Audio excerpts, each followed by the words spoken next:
1조 6천억 원의 투자금 판매 중단 사태를 빚은 라임 사모펀드와 관련해 금융감독원의 첫 번째 분쟁 조정 결과가 나왔습니다. 금융감독원은 라임 무역금융펀드 판매사가 가입자에게 원금 전액을 돌려주라고 결정했는데 이는 금융투자상품 분쟁 조정 사상 첫 번째 사례입니다. 코로나19 여파 속 삼성전자의 실적 눈높이가 높아지고 있습니다. 증권가에서는 삼성전자의 2분기 영업이익을 7조 4천억 원대로 전망하고 있습니다. 안전자산 선호 심리가 강해지며 금값이 8년 만에 온스당 1,800달러 선을 돌파하며 최고치를 기록했습니다.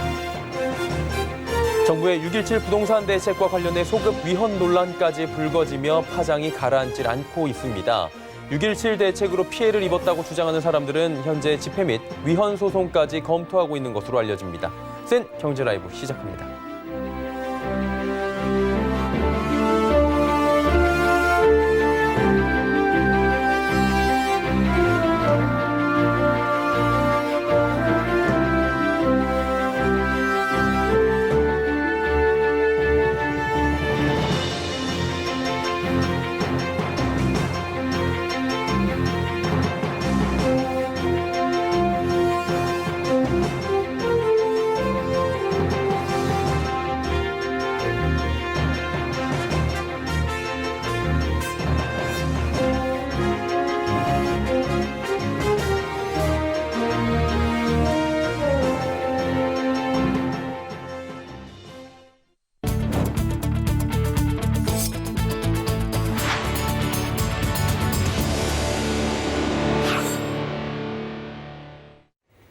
시청자 여러분 안녕하십니까? 센 경제라이브 서정덕입니다. 라임 자산운용 펀드 환매 중단과 관련한 분쟁조정위원회의 결정이 나왔습니다. 사상 처음으로 계약 취소 결정이 내려지며 무역금융펀드 투자자 일부는 투자 원금 전액을 보상받을 수 있는 것으로 보입니다. 자세한 소식 이소연 기자가 전해드립니다. 금융감독원 분쟁조정위원회는 오늘 라임 자산운용 무역금융펀드와 관련해 차고에 의한 계약 취소 결정을 내렸습니다. 이번에 차고 취소 결정이 내려진 분쟁조정 신청은 총 4건으로 분조위 결정에 따라 2018년 11월 이후 가입한 개인 투자자 500명과 법인 58개사는 최대 1,611억 원의 투자 원금을 돌려받을 전망입니다. 분조위는 이날 브리핑을 통해 계약을 체결한 시점에 이미 투자 원금 상당 부분이 부실화가 발생한 상황이었음에도 운영사는 핵심 정보를 허위 및 부실 기재하고 판매사는 투자 제안서 내용을 그대로 설명해 투자자의 착오를 유발했다고 차고 취소 결정 이유를 설명했습니다. 분조위는 또한 사상 처음 내려진 계약 취소 결정과 관련해 투자 원금 전액 반환이라는 오늘의 결정이 금융산업 신뢰 회복의 지름길이 되길 바란다고 말했습니다. 분조위는 다만 2018년 11월 이전 판매된 건과 관련해서는 계약 취소 사유에 해당하는 불법 행위가 확인되지 않은 상황이고 손실액도 확정되지 않아서 조정을 할 수 없었다고 설명했습니다. 이번 분조위 결정에 따라 피해 투자자들의 대응은 달라질 전망입니다. 피니스 펀드는 이게 제가 진행했던 사건이었거든요. 이걸 수용하셨기 때문에 저희는 새로운 길이쯤 열렸다고 분쟁 조정에서도 열렸다고 지금 생각을 하고요. 향후 일정 관련돼서는 지금 여기 해당하시는 분들 이외에는 추가적인 분쟁 조정 그 결정을 보고 그 다음에 그 결과에 따라서 소송 여부도 결정하고 요거 수용하시고 절차 그냥 끝나면 될 것 같고요. 한편 이번 분조위 결정에 대해 판매사들은 분조위의 통보 이후 20일 내에 수용 여부를 전달해야 합니다. 분조위 측은 외부 자문을 통해 법리적 검토를 마친 합리적 결정인 만큼 투자자 보호 책임에 따라 판매사들이 수용할 것이라고 내다봤습니다. 서울경제TV 이소연입니다. 어느덧 올 한 해도 절반이 지나갔습니다. 다음 주 삼성전자는 지난 2분기 잠정 실적을 공개할 예정인데요.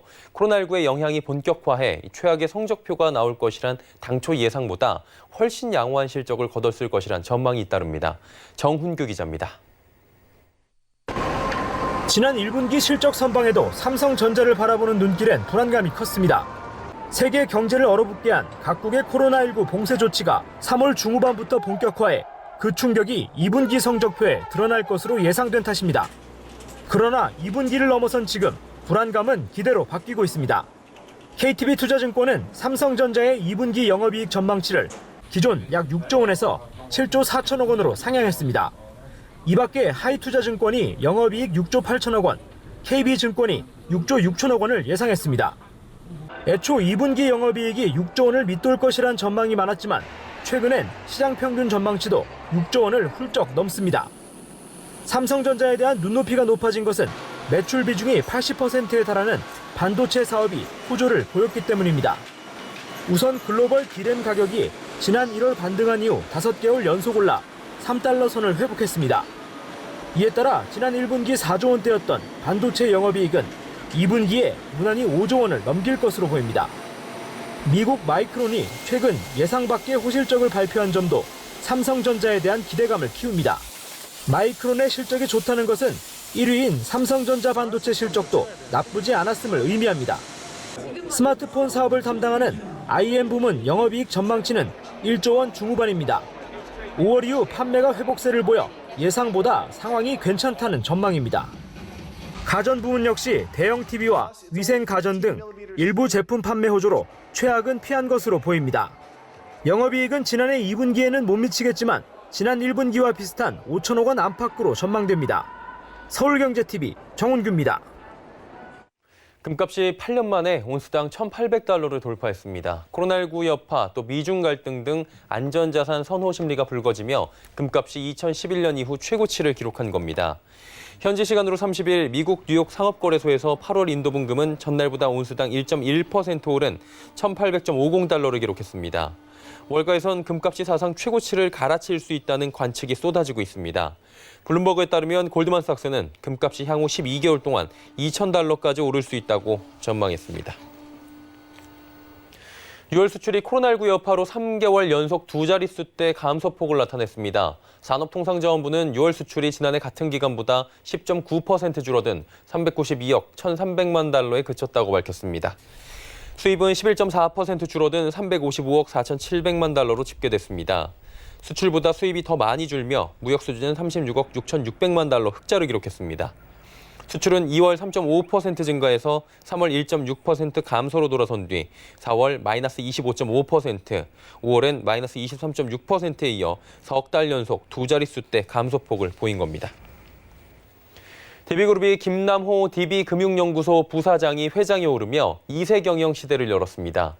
DB그룹은 오늘 회장직을 맡아온 이근영 회장이 물러나고 김남호 부사장을 신임 그룹 회장에 선임하는 이취임식을 가졌습니다. 신임 김남호 회장은 내년 초 정기 주총을 거쳐 그룹 제조 서비스 부문의 실질적 지주사인 DBINC의 이사회 의장도 겸임할 예정입니다. 김 회장은 이날 취임식에서 국내외 경제가 위기에 처한 상황에서 중임을 맡게 돼 무거운 책임감과 사명감을 느낀다며 앞으로 DB를 어떠한 환경 변화도 헤쳐나갈 수 있는 지속 성장하는 기업으로 만들기 위해 모든 노력을 기울이겠다고 말했습니다.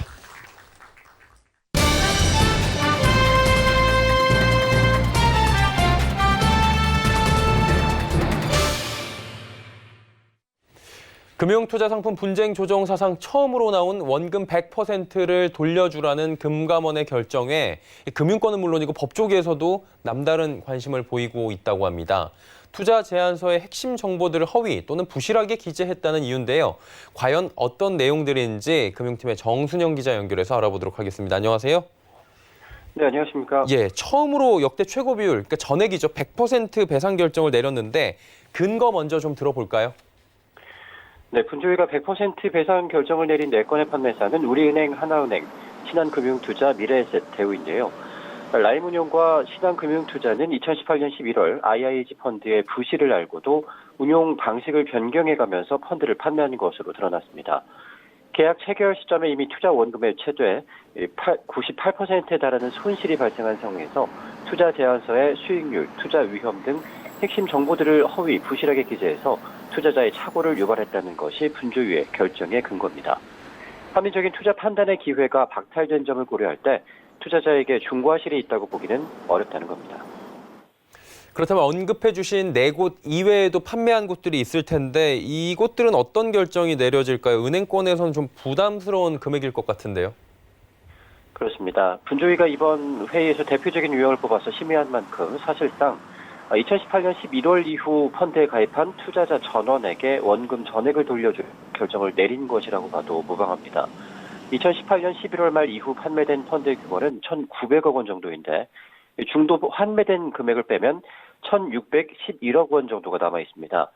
우리은행이 650억 원, 하나은행이 364억 원, 신한금융투자 425억 원, 미래에셋대우 91억 원, 신영증권이 81억 원 수준입니다.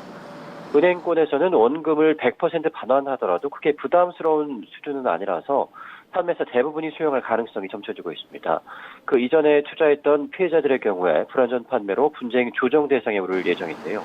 하지만 플루토 TF1호를 뺀 나머지 3개 모펀드는 손실 확정까지 시간이 걸리기 때문에 언제 분쟁 조정을 시작할 수 있을지는 아직 결정되지 않았습니다.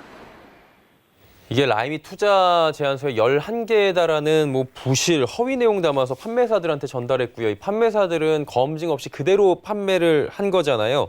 구체적으로 어떤 내용들이었습니까? 먼저 수익률, 투자 구조, 투자 자산 등을 허위 또는 부실하게 기재를 했습니다. 이미 부실이 발생한 IIG의 과거 수익률을 월 0.45%씩 상승하는 것으로 기재를 했고 또 목표 수익률까지 7%로 명시를 해놨습니다. PAF 펀드는 만기 6년으로 전환이 돼서 유동성에 문제가 발생했었는데도 월별 환매가 가능한 것으로 제안하기도 했습니다. 두 번째로는 TRS 레버리지, 보험, 위험 등급 등을 허위, 부실하게 기재했습니다.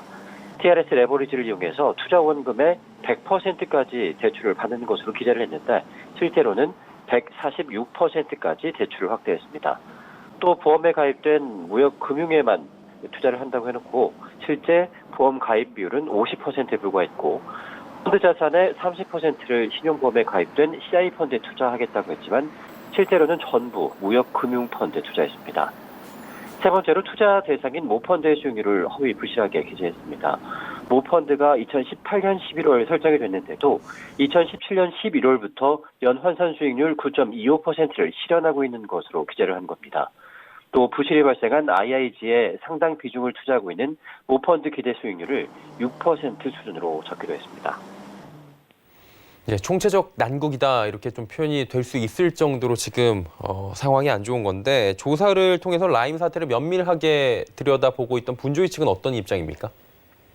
분조위는 법리적으로 사기 취소 적용도 고려를 했었지만은 이를 위해서는 기망의 고의 행위를 입증해야 하고 또 현재 형사 재판이 진행 중이라는 점, 피해자의 신속한 구제 측면에서 사기 취소를 적용하기에는 어려운 것으로 판단을 했습니다.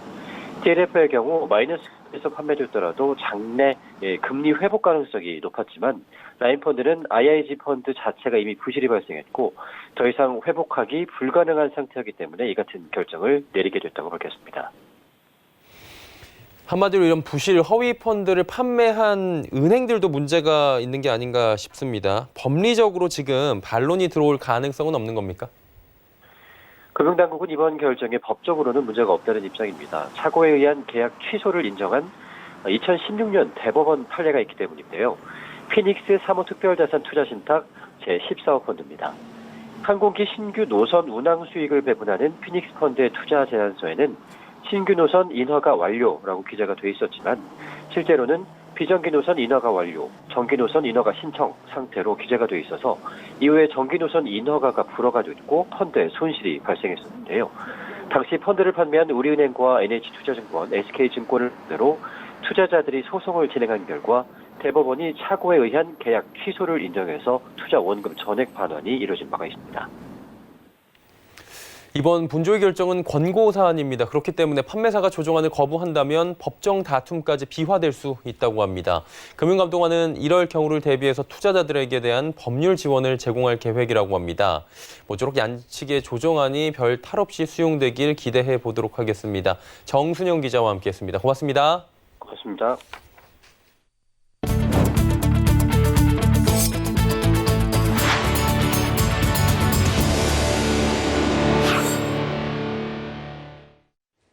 (6.17) 부동산 대책이 나온 뒤 여전히 시장은 혼란에 또 혼란을 거듭하는 모습입니다. 이번 6.17 대책으로 피해를 입었다고 주장하는 사람들은 온라인 커뮤니티를 만들고 6.17 소급 위헌과 같은 실시간 검색어를 올리는 등 단체 행동에 나서고 있는데요. 이들은 집회 및 위헌 소송까지 검토하고 있는 것으로 알려집니다. 지혜진 기자입니다. 어제 한 포털 사이트에는 6.17 소급 위헌이 실시간 검색어로 올랐습니다. 6.17 대책 소급 적용의 피해자라고 주장하는 이들이 같은 시간대에 검색한 겁니다. 오늘은 김현미 장관 거짓말이라는 키워드를 실시간 검색어에 띄웠습니다. 이들은 온라인 카페를 개설하고 위헌 소송까지 검토 중입니다. 이들 대부분은 변경된 LTV 때문에 골머리를 앓고 있습니다. 무주택인 A씨 부부도 마찬가지입니다. A씨는 대책이 나오기 한참 전인 2018년 12월 안양에서 신혼부부 특별공급으로 청약에 당첨됐습니다. 자금이 부족해 망설였지만 중도금 대출 60%에 입주 시점에 KB 시세 혹은 감정평가 중 높은 가격으로 잔금 대출 60%를 적용받을 수 있다는 말에 계약까지 한 겁니다. 하지만 정부가 6.17 대책을 통해 잔금 대출을 중도금 대출 내에서만 허용하겠다는 입장을 밝히며 입주가 불투명해졌습니다. A씨는 얼핏 계산해도 부담해야 할 잔금이 2배가량 뛰었다고 호소하고 있습니다. 저같이 정말 배우자랑 부모님 도움 한 푼도 없이 그냥 2명이서 그냥 결혼 준비하고 전세자금 대출 풀로 받아서 사는 성인 실수요자 입장에서는 정말 손 내밀 곳이 아무 데도 없어요. 이제 막 계약을 받는 단지들도 문제입니다. 분양을 받기 위해 청약 통장을 썼지만 대출 기준이 불명확해지면서 통장을 버리고서라도 계약 포기를 고려하는 사람들이 늘어난 겁니다. 분양에 나선 업계도 긴장 상태입니다. 그런 단지는 해당 없다. 이렇게만 한마디만 해주면 그냥 기존 대로 가면 되는 건데 막 돌겠어요 지금. 전문가들은 실수요자 피해가 큰 만큼 정부가 관련 대책을 8월 중에 낼 것으로 관측하고 있습니다. 다만 그때까지 피해를 호소하는 이들의 반발은 계속될 것으로 전망됩니다. 서울경제TV 지혜진입니다. 최근 자동차 업계 가장 큰 키워드는 SUV였습니다. 그런데 상반기 국내에선 그랜저와 G80 등 세단이 강세를 보인 바 있는데요. 하반기엔 다시 SUV 공세가 뚜렷해질 전망이라고 합니다. 정세미 기자가 전해드립니다. 현대자동차가 지난달 출시한 중형 SUV 더 뉴 산타페입니다. 4세대 부분 변경 모델이지만 신규 플랫폼과 파워트레인이 적용돼 신차급 변화를 보였습니다. 특히 현대차 SUV 최초로 4세대 파워트레인인 스마트 스트림 2.2 디젤 엔진과 습식 8단 DCT가 탑재되기도 했습니다. 올해 국내 시장에서 약 6만 5천 대 판매를 목표로 하고 있습니다. 앞으로도 SUV 시장의 성장을 이끄는 리더십을 유지할 것입니다. 이처럼 하반기 자동차 시장은 SUV가 주를 이룰 전망입니다. 상반기 그랜저와 아반떼, G80 등 세단이 강세를 보인 것과는 대조적입니다. 실제로 현대기아차는 올해 5월까지 승용차 판매 중 세단 비중이 48%까지 높아졌습니다. 이는 2017년 같은 기간 50%를 기록한 이후 3년 만에 가장 높은 수치입니다. 반면 올해 5월까지 SUV 비중은 40%로 작년과 같은 수준을 보였습니다. 기아자동차는 이르면 이번 달 4세대 카니발을 출시합니다. 3세대 대비 커진 차체와 함께 4륜구동의 SUV로 변신을 꾀하고 있습니다. 이외에도 대표 인기 SUV인 코나와 투싼의 신차가 예고되며 하반기 SUV 시장은 한층 치열해질 전망입니다. 서울경제TV 정세미입니다. 미국 비지오, 중국 샤오미가 6기 발광 다이오드 TV를 출시를 알리며 관련 패널을 독점 생산하고 있는 LG 디스플레이가 호재를 만났습니다. 하반기 샤오미가 OLED TV를 출시한다고 예고한 데 이어 비지오는 이달 북미를 시작으로 OLED TV 55인치와 65인치 모델 온라인 판매에 돌입하는 것으로 알려집니다. 상반기에는 중국 화웨이, 일본 샤프가 한 달 간격으로 OLED TV를 출시한 바 있어 세계 OLED TV 제조사는 총 19개사로 늘어났습니다. 이에 따라 업계에서는 19개사 OLED TV 패널을 전량 공급하는 LG 디스플레이가 하반기 본궤도에 올라설지 주목하고 있습니다. 이순학 한화투자증권 연구원은 최근 보고서를 통해 경제활동 재개에 따라 TV 패널 가격이 반등하기 시작했고 북미 고객향 신규 모델용 OLED 패널 공급도 본격화될 것이라며 4분기 흑자 전환을 전망했습니다. 편의점 CU를 운영하는 BJF 리테일이 충북 진천 중앙물류센터에 태양광 발전소를 준공하고 이달부터 전기를 판매합니다. 편의점 업계가 대규모 발전 설비를 갖추고 전기를 생산, 판매하는 것은 이번이 처음입니다. BJF 리테일은 진천 중앙물류센터의 옥상 유휴 공간 9,000제곱미터에 총 2,400장 태양광 모듈을 설치하고 연간 최대 1,200메가와트시의 전기를 생산합니다. 이는 1년 동안 1,400명이 가정용으로 사용할 수 있는 전력량으로 한국전력과 전력거래소에서 판매됩니다. 이번 태양광 발전소 준공은 정부의 친환경 에너지 정책에 동참하기 위한 것으로 BGF 리테일은 전국 30여 곳의 물류센터로 확대하고 수익은 편의점 사업에 재투자한다는 방침입니다. 서울시와 중소기업중앙회가 코로나19로 어려움을 겪고 있는 중소기업을 지원하기 위해 머리를 맞댔습니다. 박원순 서울시장과 김기문 회장은 코로나19 피해 중소기업을 위한 정책 간담회를 열어 현장의 목소리를 듣고 지원 방안 등에 논의했다고 합니다. 서청석 기자입니다. 중소기업중앙회는 오늘 여의도 중소기업중앙회에서 박원순 서울시장 초청 정책 간담회를 개최했습니다. 이날 간담회는 박원순 서울시장과 김기문 회장을 비롯해 김남수 서울중소기업회장 등 서울 지역 중소기업 대표들이 함께했습니다. 김기문 중소기업중앙회 회장은 서울 지역 중소기업을 살리기 위해 노력한 서울시에 감사하다고 말한 뒤 중기중앙회도 코로나19 피해를 최소화하기 위해 다양한 채널을 통해 노력하고 있다고 밝혔습니다. 코로나19는 우리 중소기업계에 많은 어려움을 낳고 있습니다. 저는 중소기업과 소상공인의 현장 애로를 청와대나 정부는 물론 여야 원내대표 등 여러 경로를 통해서 중소기업계의 의견을 주력하는 데 노력을 많이 하고 있습니다. 김기문 회장은 코로나19로 인한 고용 충격이 가시화됨에 따라 고용유지지원금 한도를 일일 7만 5천 원 수준으로 확대, 지원기간 연장 등 중소기업 현장의 어려움을 해소하기 위한 10가지 과제를 건의했습니다. 특히 감염병 사태 장기화로 많은 중소기업들이 매출 절벽을 경험하거나 도산하고 있기 때문에 내년도 최저임금을 동결해야 한다고 강조했습니다. 박원순 시장은 이에 대해 모든 산업의 핵심이 되는 중소기업이 무너지면 국가적 손실이 크다며 중소기업계가 힘을 모아 함께 위기를 극복하자고 화답했습니다. 코로나19는 아직 끝날 조짐을 보이고 있지 못합니다. 그만큼 우리가 어려운 힘든 시간을 보내고 있는데 그럼에도 불구하고 함께 우리가 이렇게 협력하고 연대하면 아무리 큰 위기도 우리가 극복할 수 있다 이렇게 생각이 되고 더불어 재난 상황에서 어려운 계층일수록 피해와 고통이 크다며 중소기업에 대한 우선적이고 지속적인 지원을 약속했습니다. 한편 오늘 간담회에서 장영승 서울산업진흥원 대표는 서울 메이드 프로젝트를 통해 서울 지역 중소기업 제품의 판로 개척과 해외 진출 등을 지원하겠다는 계획을 밝혔습니다. 서울경제TV 서청석입니다. 올해 창간 60주년을 맞아 서울경제가 주최하는 서울포럼 2020이 오늘 성황리에 그 막을 내렸습니다. 이번 포럼에서는 코로나19 백신 및 치료제 개발 전망과 팬데믹 대응을 위한 미래 바이오 테크놀로지 산업의 역할 등이 제시됐는데요. 부대 행사로 제2회 서경 우주 포럼도 열렸습니다. 윤다혜 기자가 전해드립니다.